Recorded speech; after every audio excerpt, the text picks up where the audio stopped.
Right, golf mates, here we go. I'm having a putting lesson from the best putter I know.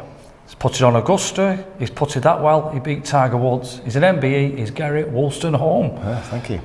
First time proper on the channel, this, Garry. Well, this is going to be very exciting because this is the most important part of the game. It's something where I did a post, am I a good putter? And it come back, not really.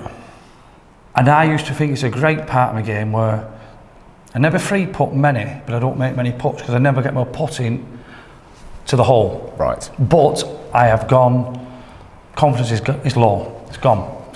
Been on some fast greens in Slovakia and my putting has really suffered.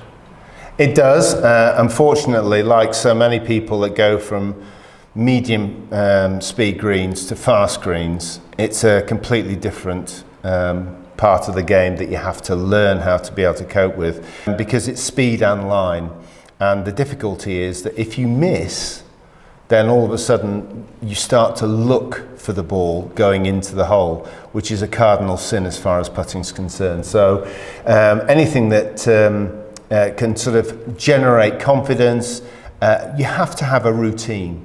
And it's like any other part of your game, you have to go through that routine. Well, straight away then, I don't, Garry. So that's one of the reasons why the majority of people fail to hold putts.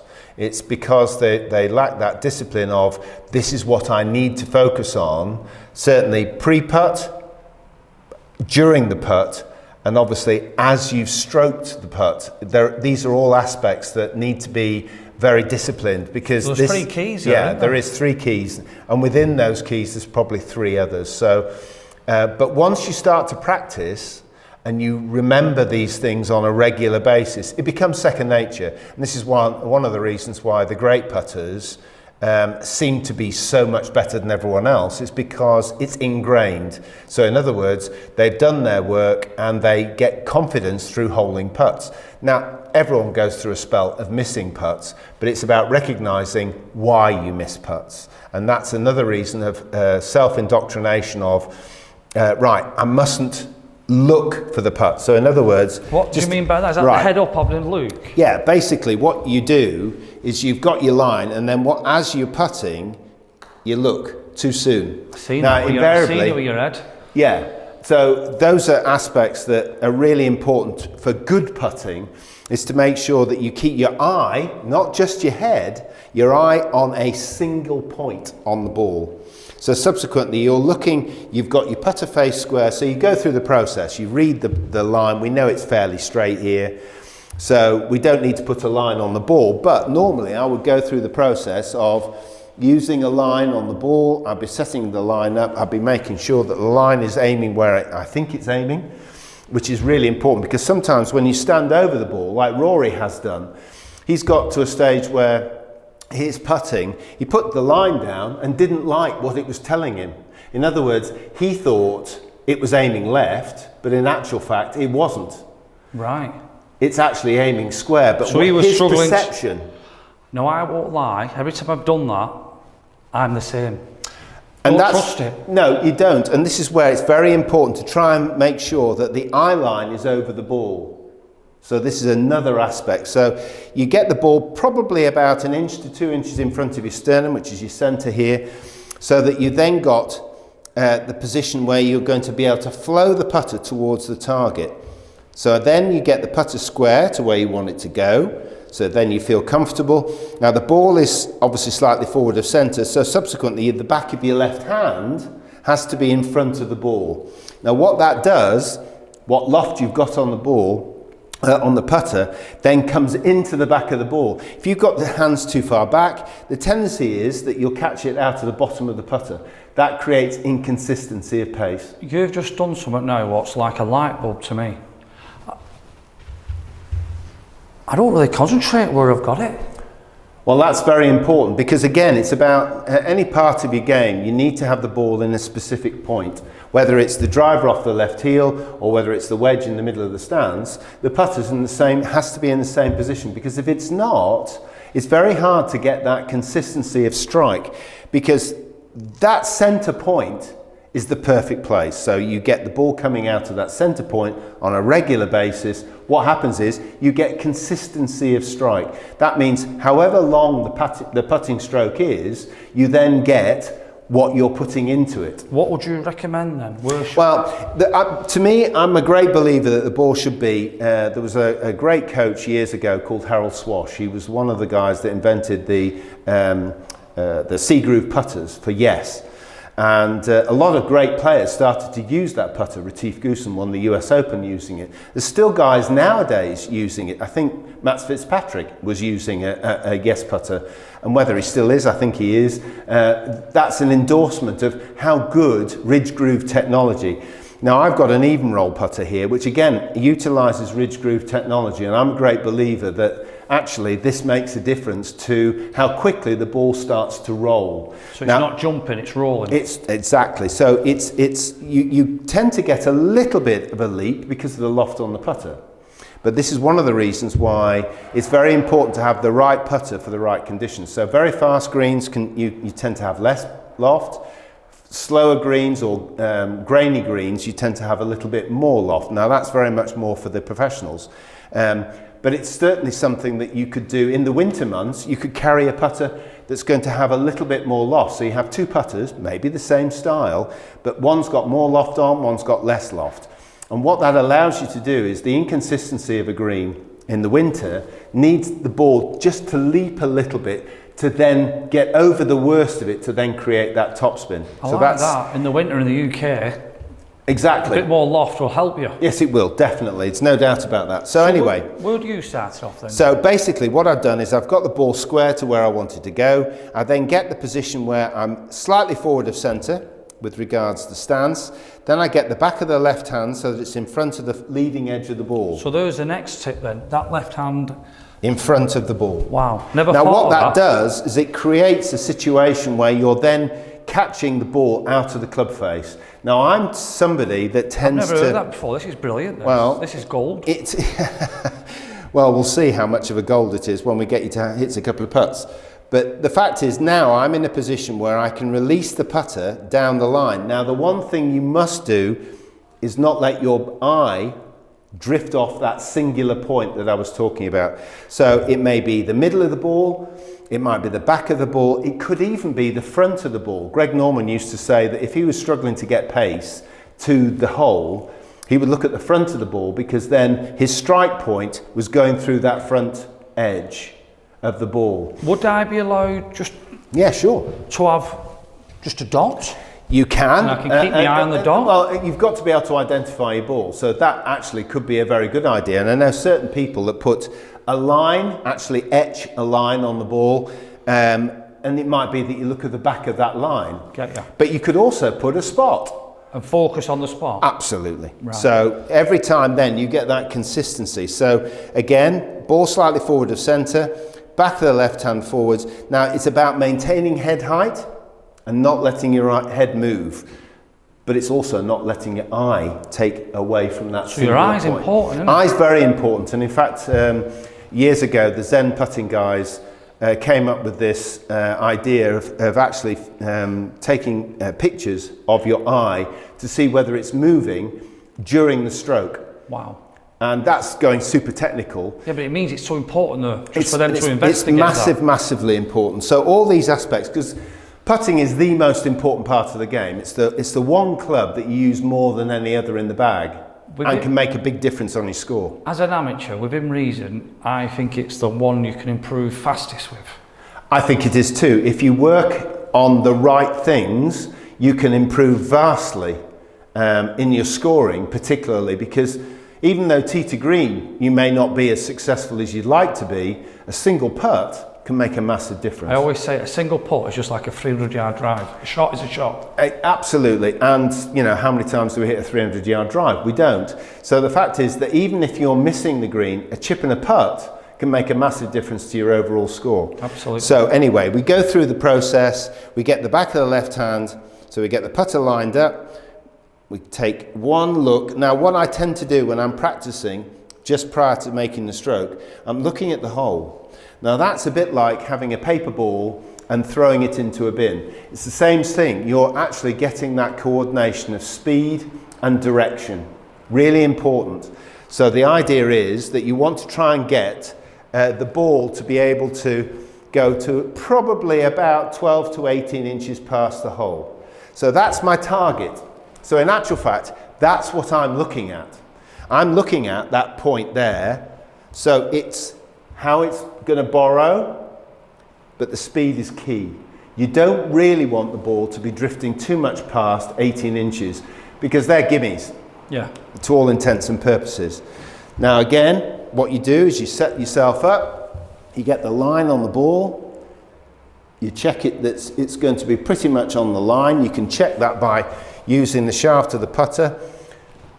And then basically you go through the process of slightly forward of centre, getting the back of the left hand further forward, and then just keeping your eye on that singular point and taking the putter back straight down the line, hopefully.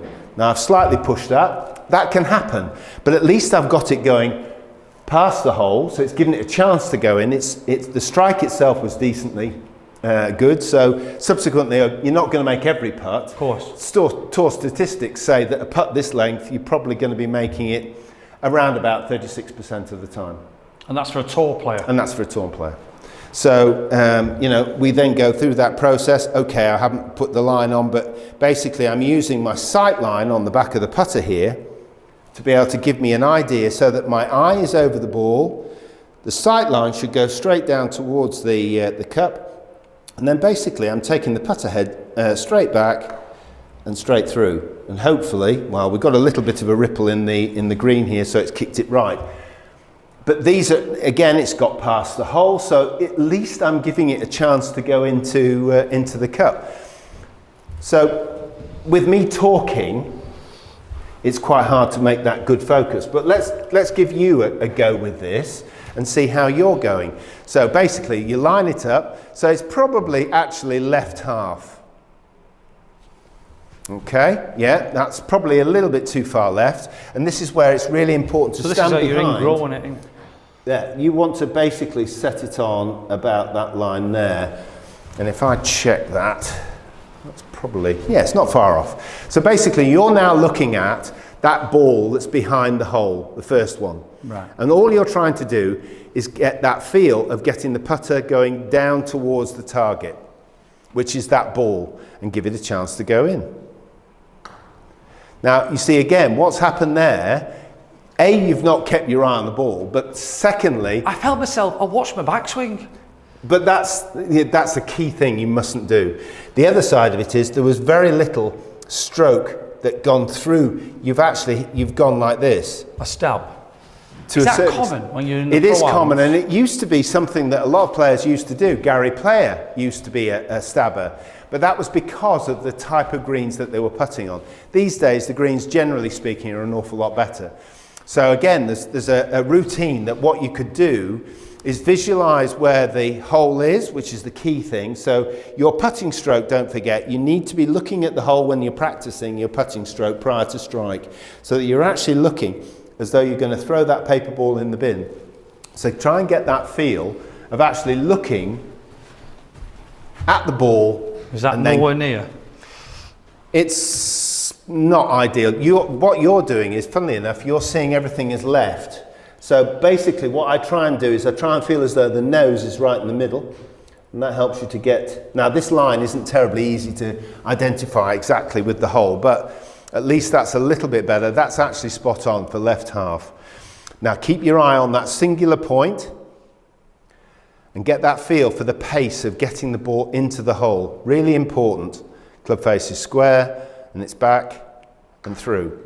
Much better contact, much better strike, and actually not bad, but it's not going into the hole, it's dribbling into the hole. This is what I was saying, that is... And the problem is, by doing that, what you're finding is that any discrepancy in the surface of the green is going to stop that ball going in. Because it's got less momentum to get over. Less momentum. Whereas if I just give you another feel again, and this is where there are golf balls out there that give you an idea of how well the ball is rolling. But basically, The other thing you tend to have is the toe up. Is that what I did? Yeah. Okay. Now, I'd like to see your putter sitting flat on the ground at address. Now, the benefit with that is, if any loft on there, if you've got the toe up, the tendency is that you'll have the putter face going slightly left. So you then have to push putts to get it into the hole. So what I would suggest is that somebody looks at that putter and gets it a little flatter, so that then the putter face is square to the ground, like mine is. Mine's not up. Right. Mine's flat on the ground. Now what that also allows me to do is have the sight line going hopefully straight down, and then I'm basically accelerating, and again I'm missing it consistently because I'm aiming straight. Now there's obviously a bit of borrow there, which is a bit annoying as far as I'm concerned, because I want to hold some putts to show you what I mean. Yeah, but we all know how much of a good putter you are. Well, also talking doesn't exactly help No, I know. while you're stroking. But anyway, so go through the process. Try and feel your hands are slightly higher so that the putter's flat on the ground. Okay. And then back of the left hand is more in front of where the ball is. So in fact, what we can do, you address the putter. I'd like to see the putter more to there. Right. Now that's going to feel really weird to you. It is, yeah. But I'd also like to see your hands slightly higher. So you might want to grip down the shaft to be able to make that more possible. Okay? So now you're in a much better position. Now keep your eye on the ball. Don't look up at all. Just let the putter go through the ball. All of a sudden a much better contact. And actually now, for the first time, although you've not really hit the putt a great deal harder, you've now got the ball past the hole. Did you notice it sounded different off the putter? Well, it will do, because it's in the middle a bit more. The centre contact is almost the pure point, whereas toe and heel tend to sound very tinny. Exactly. I was going to say, the first putt sounded tinny, didn't they? They But when did, I'm on the course, I do notice. If you're not noise. getting out the centre, now there's all sorts of drills. You can get a piece of blue tack, put it on either side of the centre spot, put a coin stuck to the blue tack, and then try and catch that centre section. That's another drill to be able to get the ball coming out of the middle of the putter, and it makes a massive difference. Some people put a hoop, a small hoop, to be able to putt through. So that tells you immediately whether you've got the ball going on line, but this is really useful because then you know you're getting it out of the centre of the putter. So a piece of blue tack on either side of the face. So for instance on mine, I've got the grooves here. What you do is you put a piece of blue tack there, piece of blue tack there, and then you put the coin on the top, a penny, and then you try and make that contact without catching the pennies. Helps it, proves it again. Now again, you see, if you've got the toe up, which is your tendency, that it's going to be very difficult to be able to make that true contact. Consistently, anyway. Consistently, absolutely. So again, what we do is we go through the process, we get the ball nicely lined up. Hopefully I'm going to aim a bit further left this time. And I'm going to not Tell you what I will talk. say, Garrett, there's been some nuggets here, like 5 or 6 nuggets. Well, there's a number of things, because everyone's slightly different in the way they go about how they putt. So, for instance, is their putter correct for them? And you can go and have putting fitting now, which is, I think, as invaluable as a driver fit or an iron fit. You've got to have the putter that fits your particular eye, because obviously left eye dominant or right eye dominant makes a massive difference as well. It depends on the type of stroke, whether you're straight back or you've got a certain in to out type of stroke, because that requires a slightly different putter. My stroke tends to go slightly on the inside and then rotate, so there's basically a parabola there. So I need to have a putter that's toe weighted. So that's what they call toe hang. Some people literally go straight back, straight through. That means you need a face balance putter. Now you can do that just by hanging it on your finger there. Now mine is toe hang, so that's what that does. Yours, it should be toe hang as well. Looks same, yeah. Now that depends on whether you're left or right eye dominant. I'm left eye dominant, so subsequently that's how I see Is there putts. a quick way of testing that? Well, there is. You can put like do the OK signal, and then basically what you do is you look at a point there so that you see whatever you're going through. So for instance, I'm looking at the reflection of you in the mirror there, and I'm trying to get, and then I close my left eye and I close my right eye. I'm left eye dominant. So, I am. so, Wow. so you've got the right style of putter, it's just a little bit too upright for you. Probably been banged and... Well, probably has, but we won't go into that. Let's But finish off with holding this putt, Garry. I'll try to.